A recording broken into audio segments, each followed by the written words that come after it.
అత్యాసగల బోలు. ఒక ఊరిలో బోలు అని ఒక కుక్క ఉండేది. అది ఎప్పుడూ ఆకలితో కొత్త వస్తువుల కోసం వెతుకుతూ ఉండేది. ఒకరోజు దానికి ఒక మాంసపు దుకాణం దగ్గర ఒక పెద్ద రుచికరమైన ఎముక దొరికింది. ఆ ఎముకను చూసి బోలు ఎంతో సంతోషపడింది.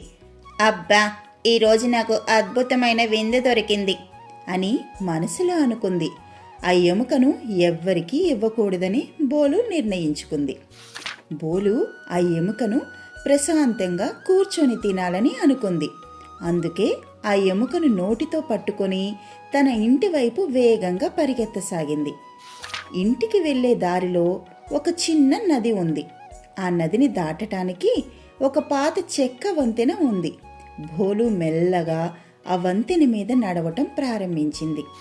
వంతెన మధ్యలోకి రాగానే బోలుకి నీళ్లలో ఏదో కదిలినట్టు అనిపించింది.